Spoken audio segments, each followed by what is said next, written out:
আপনারা দেখছেন নিউজ তৎকাল 24। নমস্কার, নিউজ তৎকাল 24 এর পর্দায় আপনাদের সকলকে স্বাগত। আপনাদের সাথে আমি ত্রিশাগ্নি। দেখে নিন এখনকার সংবাদ শিরোনাম। বিমান ও ক্ষেপণাস্ত্র হামলায় নিহত ইরানের সর্বোচ্চ নেতা আয়াতুল্লাহ আলী খামেনি, উত্তেজনা চরমে। চলো ইডেন, আজ সন্ধ্যা 7টায় high voltage Bharat West Indies টি20 ম্যাচ। শ্রী শ্রী দাদামণির পৌরোহিত্যে আগরতলা আমতলীতে অখণ্ড সংগঠনের রাজ্য সম্মেলন। শান্তির বাজারে মেগা চক্ষু শিবির, 33 রোগীর চোখে নতুন আলো। এডিসি নির্বাচন ঘিরে পাহাড়ে বিজেপির শক্তি বৃদ্ধি, তেলিয়ামুড়ের শতাধিক ভোটারের যোগদান। রাজ্য সম্মেলনকে সামনে রেখে রক্তদান শিবির ত্রিপুরা তপশিলি জাতি সমন্বয় সমিতির উদ্যোগে। অবহেলায় অর্ধেক নষ্ট সাবরুম নগর পঞ্চায়েতের ওয়েলকাম সাইনবোর্ড, ক্ষুব্ধ নগরবাসী। উদয়পুরের রবীন্দ্রপল্লীতে এক রাতে 3 বাড়িতে দুঃসাহসিক চুরি, আতঙ্কে বাসিন্দারা। দেখে নিন এখন সংবাদ বিস্তারিতভাবে। মধ্যপ্রাচ্যে চলমান সামরিক উত্তেজনার মধ্যে বড় ধরনের ঘটনা ঘটেছে। ইরানের সর্বোচ্চ নেতা আয়াতুল্লাহ আলী খামেনি যুক্তরাষ্ট্র ও ইসরায়েলের যৌথ সামরিক অভিযানে নিহত হয়েছেন বলে জানিয়েছেন ইরানের রাষ্ট্রীয় সংবাদ মাধ্যম। ইরানের রাষ্ট্রীয় বার্তা সংস্থা তাজনিম নিউজ এজেন্সি এবং ফার্স নিউজ এজেন্সি জানায়, এক নির্দিষ্ট লক্ষ্যভিত্তিক বিমান ও দূরপাল্লার ক্ষেপণাস্ত্র হামলায় তেহরানের একটি সুরক্ষিত কমপ্লেক্সে আঘাত হানা হয়। কাতার ভিত্তিক সংবাদ মাধ্যম আল জাজিরা একই তথ্য নিশ্চিত করে জানিয়েছে, হামলায় খামেনির পাশাপাশি তার মেয়ে, জামাতা ও নাতিও নিহত হয়েছেন। প্রতিবেদন অনুযায়ী অভিযানে উন্নত মানের ড্রোন নজরদারি, স্যাটেলাইট ট্র্যাকিং প্রযুক্তি এবং নির্ভুল নির্দেশিত ক্ষেপণাস্ত্র ব্যবহার করা হয়।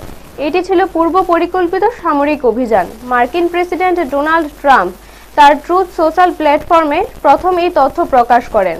তিনি দাবি করেন, যুক্তরাষ্ট্রের উন্নত ট্র্যাকিং প্রযুক্তি ও ইসরায়েলি গোয়েন্দা তথ্যের সমন্বয়ে অভিযানটি সফল হয়েছে। ট্রাম্প বলেন, এটি ইরানের জনগণের জন্য দেশ পুনর্গঠনের সুবর্ণ সুযোগ। এদিকে ইসরায়েলের প্রধানমন্ত্রী বেনিয়ামিন নেতানিয়াহু দাবি করেছেন, অভিযানে ইরানের রেভলিউশনারি গার্ডের শীর্ষ কমান্ডার এবং পরমাণু কর্মসূচির গুরুত্বপূর্ণ কর্মকর্তারাও নিহত হয়েছেন। যদিও দিনের শুরুতে ইরান এই খবরকে মনস্তাত্ত্বিক যুদ্ধ বলে অস্বীকার করেছিল, পরে রাষ্ট্রীয় সূত্রে মৃত্যুর বিষয়টি নিশ্চিত করা হয়। হামলার জবাবে ইরান ইতিমধ্যে মধ্যপ্রাচ্য জুড়ে মার্কিন ও ইসরায়েলি সামরিক ঘাঁটিতে পাল্টা ক্ষেপণাস্ত্র ও ড্রোন হামলা শুরু করেছে বলে জানা গেছে।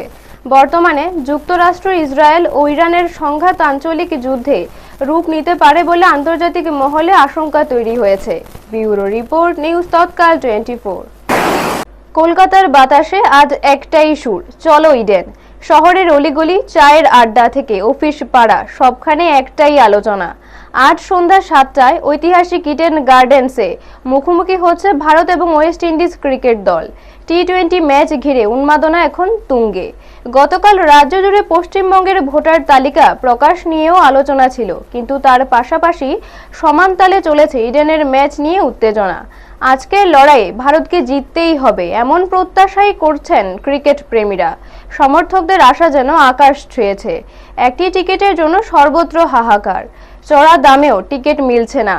এই মুহূর্তে ভারত ওয়েস্ট ইন্ডিজ ম্যাচের একটি টিকিট কতটা মহার্ঘ তা শহরের উন্মাদনাই বলে দিচ্ছে। প্রায় 70,000 দর্শকের এক ঐতিহাসিক সমাবেশে ক্রিকেটের নন্দনকানন ইডেন যেন আবার কল্লোলিত হয়ে ওঠে। বিকেল গড়াতেই কলকাতার সব পথ যেন ইডেনের রাজপথে গিয়ে মিশবে। আলো ঝলমলে সন্ধ্যায় ব্যাট বলের লড়াই শুধু একটি ম্যাচ নয়, শহরের আবেগের বিস্ফোরণ হয়ে উঠতে চলেছে। ব্যুরো রিপোর্ট, নিউজ তৎকাল 24। আগরতলা আমতলীতে শ্রী শ্রী দাদামণির উপস্থিতিতে অখণ্ড সংগঠনের রাজ্যভিত্তিক সাংগঠনিক বৈঠক অনুষ্ঠিত হয়। গত কয়েকদিনে রাজ্যে আগমন করে তিনি নানা জায়গায় ভক্তদের সঙ্গে সাক্ষাৎ ও দীক্ষা দান করেছেন। আমতলীর হরি ও মজাচক আশ্রমে অনুষ্ঠিত এই বৈঠকে শ্রী শ্রী দাদামণি পৌরোহিত্য করেন এবং রাজ্যের বিভিন্ন জেলা ও মহকুমা থেকে আগত দীক্ষিত শিষ্যদের সঙ্গে সময় কাটান। এই অনুষ্ঠানে বিশেষ অতিথি হিসেবে উপস্থিত ছিলেন ত্রিপুরা রাজ্য অখণ্ড সংগঠনের সম্পাদক দীপক কুমার নন্দী, কার্যকরী সম্পাদক প্রদীপ কুমার ভৌমিক, সহকারী সম্পাদক রঞ্জিত সাহা, যুগ্ম সম্পাদক গণেশ গোস্বামী সহ অন্যান্য সদস্যরা। বৈঠকে সাংগঠনিক বিষয়ের পাশাপাশি আধ্যাত্মিক শিক্ষা ও মানব কল্যাণ সংক্রান্ত গুরুত্বপূর্ণ আলোচনা হয়। ভক্তদের উদ্দেশ্যে শ্রী শ্রী দাদামণি বলেন, সৎ কর্ম, সৎ চিন্তা ও সৎ ভাবনা কখনো মানুষকে ভুল পথে পরিচালিত করতে পারে না। ভগবানকে ভালোবাসার আগে আমাদের মা বাবা এবং পৃথিবীর সকল প্রাণীকে ভালোবাসতে হবে। ভক্তি শুধুমাত্র অন্তরের নয়, তা কার্যকর হতে হলে মানবিকতা ও অহংকার, হিংসা ও ঘৃণা ত্যাগ করতে হবে। এদিন দাদামণি 1000-এরও বেশি ভক্তদের দীক্ষা দান করেন। ব্যুরো রিপোর্ট, নিউজ তৎকাল 24। মূলত ত্রিপুরা সম্মিলিত অখণ্ড সংগঠনের রাজ্যভিত্তিক একটা সম্মেলন অনুষ্ঠিত হয়েছে আমতলী আওতাকার আশ্রমের নাট মন্দিরে। পরম পূজনীয় নিখিল বিশ্ব অখণ্ড সংঘ প্রধান শ্রী শ্রী দাদামণির উপস্থিতিতে তিনি কিছু কিছু সাংগঠনিক নির্দেশ দিয়েছেন। আমাদের সাংগঠনিক কাজকর্মের কিছু বিস্তৃত আলোচনা হয়েছে। সেই পরিপ্রেক্ষিতে তাকে কেন্দ্র করে আজকে এই মহাসম্মেলন অনুষ্ঠিত হয়েছে। ত্রিপুরার বিভিন্ন মণ্ডলী থেকে, অঞ্চল থেকে, জেলা সংগঠন থেকে এবং রাজ্য সংগঠনের যত প্রতিনিধি আছেন সবাই এখানে উপস্থিত হয়েছে। আমাদের হিসাবে 1200-এর উপরে প্রতিনিধি এই সম্মেলনে উপস্থিত ছিলেন। তারা সবাই উপকৃত হয়েছেন শ্রী শ্রী দাদামণির অমৃতময় বাণী শুনে। আমরা ধন্য হয়েছি। শ্রী শ্রী দাদামণি আশ্বাস দিয়েছেন সহসাই আবার ত্রিপুরা ভ্রমণ করবেন। এই হচ্ছে আজকের দিনের আমাদের আলোচ্য বিষয়। শান্তিরবাজার জেলা হাসপাতালে একটি বিশেষ চক্ষু শিবির অনুষ্ঠিত হয়েছে, যেখানে উন্নত চিকিৎসার সুবিধা নিয়ে রোগীরা নতুন আলো পেয়েছেন। শান্তিরবাজারের মানুষদের চোখের যত্নে দীর্ঘদিন ধরে নিবেদিত চক্ষু বিশেষজ্ঞ ডাক্তার উমাকান্ত আচার্য এবার আগরতলার অভিজ্ঞ চক্ষু বিশেষজ্ঞ প্রফেসর ডাক্তার ফণী সরকারকে আমন্ত্রণ জানিয়ে এক মেগা শিবিরের আয়োজন করেন। এই শিবিরে মোট 33 জন রোগীর চোখের জটিল অপারেশন সম্পন্ন করা হয়। ডাক্তার উমাকান্ত আচার্য জানান, অনেক রোগীকে আগে আগরতলায় রেফার করতে হতো, কিন্তু এবার স্থানীয় হাসপাতালে তাদের উন্নত চিকিৎসা সুবিধা পাওয়া গেছে। ডাক্তার ফণী সরকার হাসপাতালের চক্ষু অপারেশন পরিকাঠামো দেখে সন্তোষ প্রকাশ করেন এবং বলেন, এই ধরনের শিবির স্বাস্থ্যসেবার মান বৃদ্ধিতে গুরুত্বপূর্ণ ভূমিকা রাখে। ডাক্তার উমাকান্ত আচার্যও জানান, ভবিষ্যতে এই ধরনের বিনামূল্যে চক্ষু শিবির চালু থাকবে, যাতে স্থানীয় মানুষ সহজে উন্নত চিকিৎসা পেতে পারে। শান্তিরবাজারের মানুষরা ডাক্তার উমাকান্ত আচার্য এবং ডাক্তার ফণী সরকারকে এই মহৎ উদ্যোগের জন্য বিশেষ ধন্যবাদ জানান। ব্যুরো রিপোর্ট, নিউজ তৎকাল 24। আমরা শান্তিবাজার ডিস্ট্রিক্ট হসপিটালে একটা চক্ষু শিবির আয়োজন করছি। আমরা আজকে আমাদের মধ্যে আছেন প্রফেসর ডক্টর ফণী সরকার, এজিএমসির head of the department ophthalmology ডিপার্টমেন্টের। আজকে আমরা 33 জন পেশেন্ট রাখলাম। আজকে কেস কম, কিন্তু মেইনলি আমরা আজকে ক্রিটিক্যাল কেসগুলি ফোকাস রাখছি, যেগুলো আমরা স্যারের কাছে রেফার দিলাম বলে। তো এই রেফার রেটটি এবার মানে যাতে না হয় ওইটাই উদ্দেশ্য নিয়ে। সিএটো এক্সফোলিয়েশন সিন্ড্রোম আছে, ক্রনিক ইউভিআইটিস, কিছু গ্লকোমা পেশেন্ট আছে, কয়েকজন পেশেন্ট আছে ওয়ান আইড, ক্যান্সার পেশেন্ট এর মধ্যে আছে, কিডনি পেশেন্ট, যারা আমি জীবিতে রেফার লাগবে হলে তারা আজকে এখানে পরিষেবাটা পাইতেছে। তো এখন অব্দি সব অপারেশন খুব সুন্দরভাবেই হয়েছে। স্যার থাকায় আমরা আরো বেশি উৎসাহিত। আমরা ক্রিটিক্যাল কেসগুলো নিতে পারছি। স্যার আমরা কন্টিনিউ গাইড করতেছেন যে এইসব কেস ইন ফিউচার আমরা এখানে কিভাবে আরো সুন্দরভাবে করতে পারবো। টেকনিক্স গুলো স্যার আরো ইলাবোরেট করে বলছেন। আমি আছি, ডক্টর সুলতা রিয়াং আছেন, আমরা আছি, সাথে এজিএমসি থেকে পিজি স্টুডেন্ট 2 জন আছেন, ডক্টর অনির্বাণ আর ডক্টর সুলেখা আছে, আর সাথে আছেন আমরা সিস্টার নীলিমা মমিন, তাই জীবিত থেকে আছে। আমরা শান্তিবাজার স্টাফও আছি, প্লাস আমরা অপথলমিক অ্যাসিস্ট্যান্টরা এবার খুব হেল্প করছে আমরা কেস ফাইন্ডিং সিলেকশনের মধ্যে। তো হোপ এগুলো ওদের রেসপন্সও খুব ভালো হইব, পেশেন্টরাও ভালো উপকৃত হবে, এটাই আশা রাখি আমি। আসন্ন স্বশাসিত জেলা পরিষদ নির্বাচনকে সামনে রেখে পাহাড় এলাকায় সংগঠন আরও শক্তিশালী করতে তৎপর ভারতীয় জনতা পার্টি। তেলিয়ামুড়া বিধানসভা কেন্দ্রের অন্তর্গত এডিসি এলাকায় দুষ্কৃতে আয়োজিত এক যোগদান সভায় 12টি পরিবারের শতাধিক ভোটার বিজেপিতে যোগ দেন। এদিন নবাগতদের হাতে দলীয় পতাকা তুলে দিয়ে দলের স্বাগত জানান 28 তেলিয়ামুড়া বিধানসভা কেন্দ্রের বিধায়িকা তথা রাজ্য বিধানসভার মুখ্য সচেতক কল্যাণী সাহা রায়। দলীয় সূত্রের দাবি, পাহাড় এলাকায় উন্নয়নের স্বার্থে সাধারণ মানুষ বিজেপির প্রতি আস্থা প্রকাশ করছেন। সাংবাদিকদের মুখোমুখি হয়ে বিধায়িকা কল্যাণী সাহা রায় বলেন, পাহাড়ের মানুষ ইতিমধ্যেই বুঝে গিয়েছেন যে তাদের সামগ্রিক উন্নয়ন একমাত্র বিজেপির মাধ্যমেই সম্ভব, তাই তারা অন্যান্য রাজনৈতিক দল ছেড়ে বিজেপিতে যোগ দিচ্ছেন বলে তিনি দাবি করেন। এদিনের যোগদান সভাকে কেন্দ্র করে উত্তেজনার অভিযোগও ওঠে। বিধায়িকার দাবি, সকাল থেকে এই এলাকার বিরোধী শিবিরের একাংশ সভা বানচাল করার অপচেষ্টা চালায়, এমনকি একাধিক ভোটারকে হুমকি দিয়ে সভায় অংশগ্রহণ থেকে বিরত রাখার চেষ্টাও করা হয় বলে অভিযোগ। তবে স্থানীয় বিজেপি নেতৃত্ব ও কর্মীদের উদ্যোগে শেষ পর্যন্ত যোগদান সভা সফলভাবে সম্পন্ন হয়। আসন্ন এডিসি নির্বাচনকে সামনে রেখে পাহাড় রাজনীতিতে এই যোগদানকে তাৎপর্যপূর্ণ বলে মনে করছে রাজনৈতিক বিশ্লেষকরা। ব্যুরো রিপোর্ট, নিউজ তৎকাল 24। সকাল থেকে তীব্রামতা ভীষণ তাণ্ডব শুরু করেছিল। তারা প্রচুর চেষ্টা করেছে আমাদের জনসভাকে বানচাল করে দেওয়া। তারপরেও আজকে আমাদের এখানে 10-12 পরিবারের 50 জনের উপর ভোটার আজকে ভারতীয় জনতা পার্টিতে যোগদান করে এবং আগামী দিনে আমাদের এই যোগদান অব্যাহত থাকবে।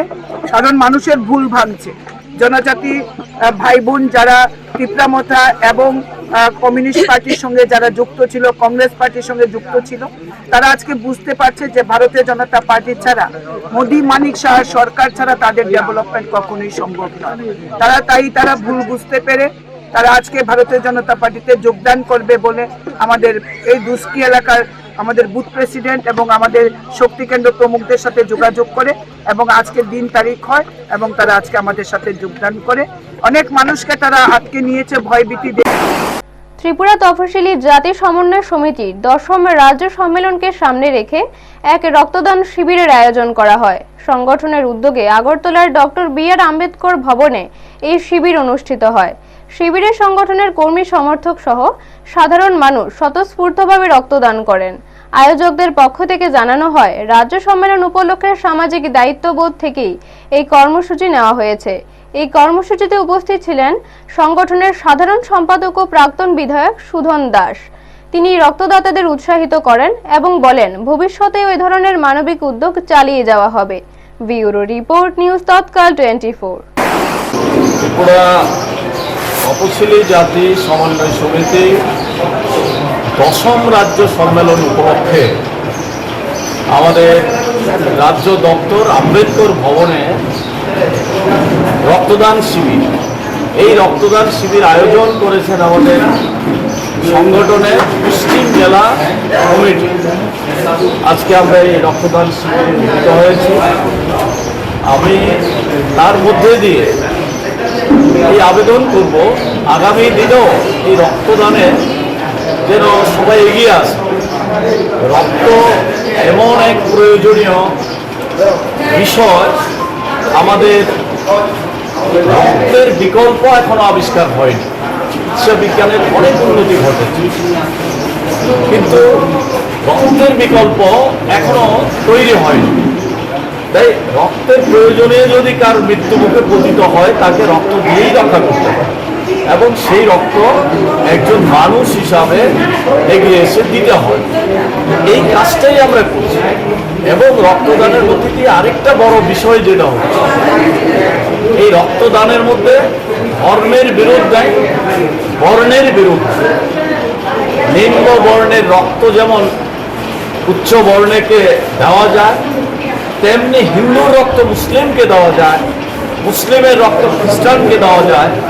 রক্তের বিভাজন ধর্মের ভিত্তিতে হয় না, রক্তের বিভাজন বর্ণের ভিত্তিতে হয় না, রক্তের বিভাজন হয় বৈজ্ঞানিকভাবে, তার বিভক্ত হয়।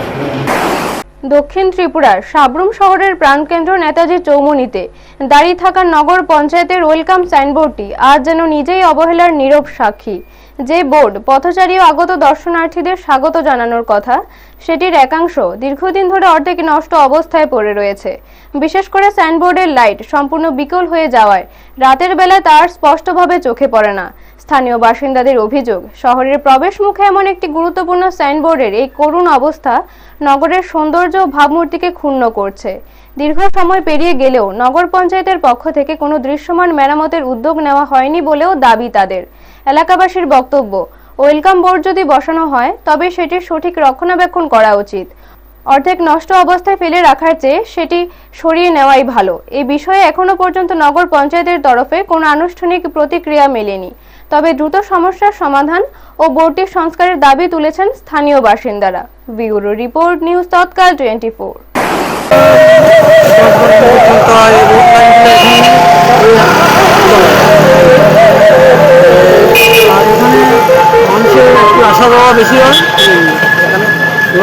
অবশ্যই দরকার।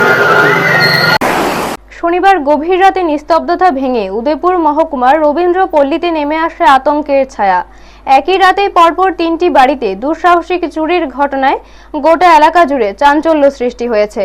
নিরাপত্তা নিয়ে উদ্বেগে পড়েছেন স্থানীয় বাসিন্দারা। স্থানীয় সূত্রে জানা যায়, পরিকল্পিতভাবে চোরের দল এলাকার 3টি বাড়িকে টার্গেট করে। এর মধ্যে সমরধর নামে এক বাসিন্দার বাড়িতে সবচেয়ে বেশি ক্ষয়ক্ষতি হয়েছে। তিনি প্রায় 8 দিন ধরে আগরতলায় তার মেয়ের বাড়িতে ছিলেন। বাড়ি ফাঁকা থাকার সুযোগে দুষ্কৃতীরা তালা ভেঙে ভেতরে প্রবেশ করে। সেখান থেকে প্রায় 25,000 টাকা নগদ অর্থ এবং প্রায় 2 ভরি স্বর্ণালঙ্কা চুরি করে নিয়ে যায় বলে অভিযোগ। চিনুবালা দাসের বাড়িতেও চোরেরা হানা দেয়, তবে সেখানে মূল্যবান কিছু না পেয়ে ঘরের আসবাবপত্র ও জিনিসপত্র তছনছ করে রেখে যায়। এছাড়া পারমিতা গুহার বাড়িতেও চুরির ঘটনা ঘটে। তিনি বাড়িতে অনুপস্থিত থাকার সুযোগে চোরেরা বাড়িতে ঢুকে কয়েকটি ব্যাটারি চুরি করে নিয়ে যায় বলে জানা গেছে। রবিবার সকালে প্রতিবেশীরা বিষয়টি টের পেয়ে ক্ষতিগ্রস্ত পরিবারগুলিকে খবর দেন।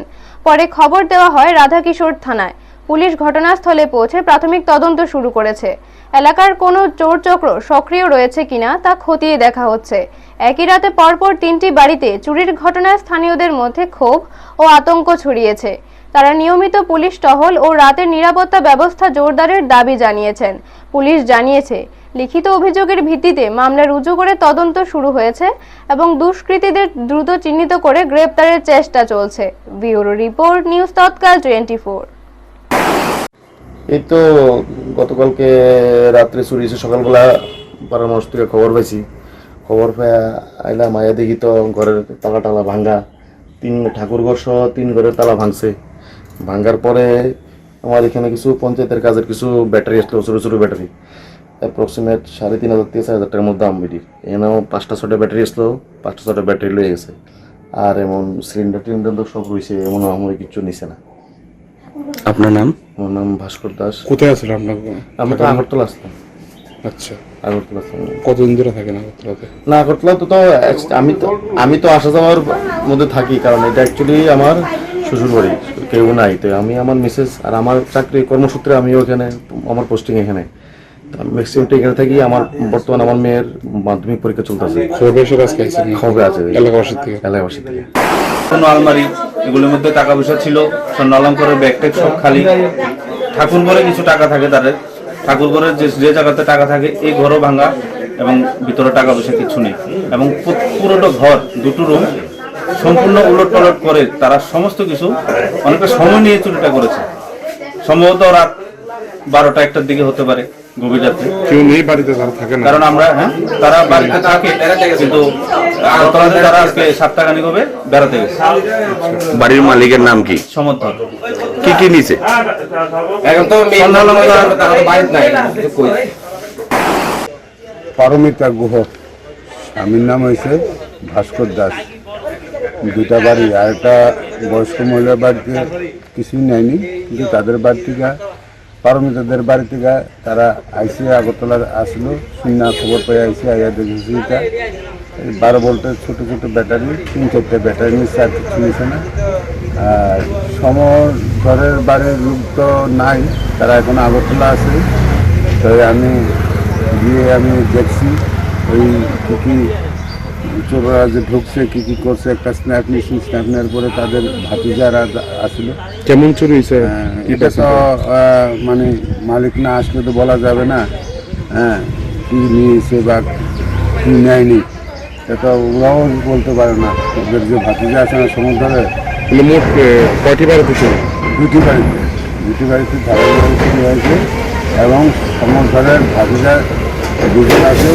একজনের নাম হচ্ছে আপনার সুরজিৎ ধর, অন্যজনের নাম হচ্ছে অভিজিৎ ধর। তারা 2 ভাইয়ের দায়িত্ব দিয়ে দিয়েছি, আপনারা ওই ঘরটারে এখন আপাতত তালা দিয়ে রাখেন বা কটন করে রাখেন। আপনাদের জেঠুমশাই আসলে দেখবেন কি চুরি হয়েছে, তারপরে আমাদেরকে জানালে আমরা এটা তদন্ত।